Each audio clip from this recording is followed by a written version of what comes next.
EPAL provision, sir, gaano po ito ka-importante para maging corruption-free yung 2026 budget and to make sure walang intervention during cash aid distribution? Yun nga, yung isa pang sinasabi natin dyan, ako, I for one, ayoko na may politiko doon. Kahit before, when I was in Congress, I'm invited na pumunta ka dito kung may distribution ng AIX. I hate it because di mo naman pera yun eh. Pera ng taong bayan. It's your money. It's our money. Bakit kailangan nandoon si congressman? Bakit kailangan nandoon si senator? No, it's not our money. Bakit pa?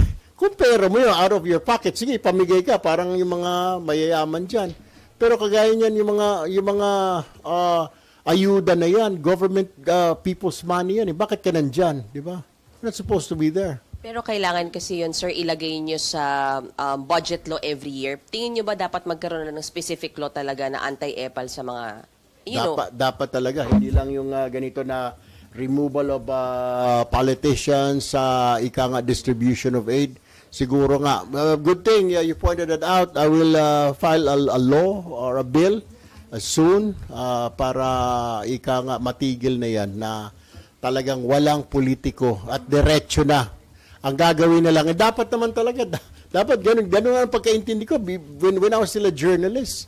I really thought na pag-ayuda, tatawag ka lang, kagaya na ginagawa namin, sa radio pa ako, we asked the secretary, baka pwede ito, di makalabas ng ospital. Then the secretary will send his people para bayaran yung mga bill or mga AIX. Sir, binagyo po itong ganito.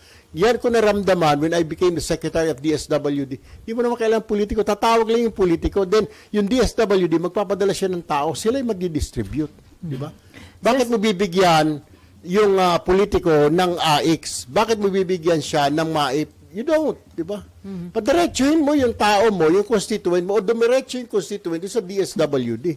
Ngayon, kung ayaw siya bigyan, then that's the time, lumapit siya sa politiko, sir, ayaw akong bigyan ng DSWD natin dito sa bayan natin. O ayaw akong bigyan ng GL para doon sa mailabas ko yung pamilya ko. Then that's the time siguro na the politician will intervene.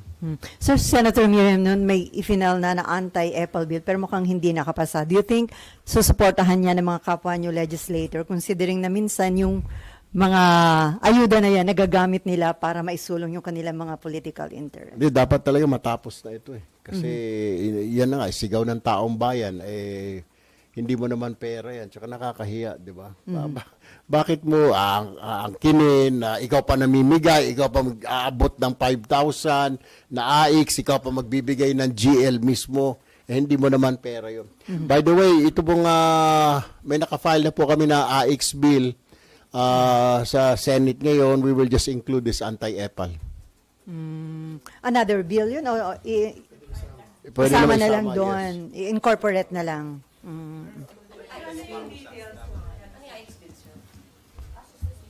Yung assistance for individual in crisis situation. Okay. Under that bill, sir, ano na? I-institutionalize siya. Pangalawa, na bawal ka nga, mamili. Marami siyang mga under doon sa bill na yon. Bawal ka mamili. Pag namili ka, mayroon kang pananagutan. Lahat yon doon sa kwan. We just have to review it kasi we filed it several months ago eh. So, i-amend nyo, sir, yan para i-incorporate na yung anti-EPAL? I-incorporate na lang. Okay. Dapat siguro, matanggal na sa serbisyo, ganun na lang siguro. Kasi hindi paulit-ulit. Biro mo, panahon pa ni Senator Miriam, nag-file na siya pero patuloy pa rin. At least nabawas-bawasan nga, di ba? Dati, nung bago lumabas si Senator Miriam, pati mga pangalan ng mga politiko doon sa classroom, mga building, hindi na nahiya, di ba?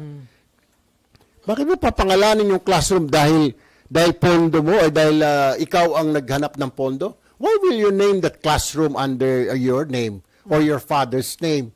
Hindi mo naman pera yun. Kung pera mo, then this time, ilagay mo yung pangalan mo, di ba? Senator blah, blah, blah, blah, o Senator Erwin Tulfo, pera ko yun. Pero kung pera ng taong bayan, wala kang karapatan na ilagay. Ilagay mo yung pangalan siguro ng mas maganda, matutuwa pa Pilipino. Filipino Public School, Elementary School, or Philippines Public Elementary School, or Kawayan Public School, or Batangas Public School. Ba't mo ilalagay yung pangalan mo? Marami hong ganun eh. Mabuti nga nag-file po si Senator Miriam na mga nabawasan na putol. Ultimo mga fence, mga bakod, may mga pangalan, may mga initials sa mga apelido ko, hindi ba naman mga luko-luko? Hindi naman ninyo pera yun. Hindi po pera ng politiko yun. You do not have the right. Saka nakakasuka. Diba? Ako, I can see that because I was a journalist. Binabanatan ko dati yan.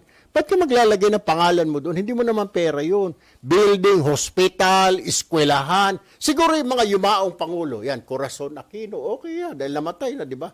O Benigno Aquino, okay yan. O, pero ilalagay mo, buhay ka pa, ikaw mismo, congressman ganito, senator ganito. So, tinamaan ka ng lintik. Bakit mo ilalagay yung pangalan mo doon? Hindi mo naman pera yun. So sir, ang penalty immediately tanggal sa pwesto o may suspension muna? May suspendihin ka muna habang iniimbestigahan ka. Siguro, that's the part to stop this once and for all. Paulit-ulit, ilang taon na ito eh.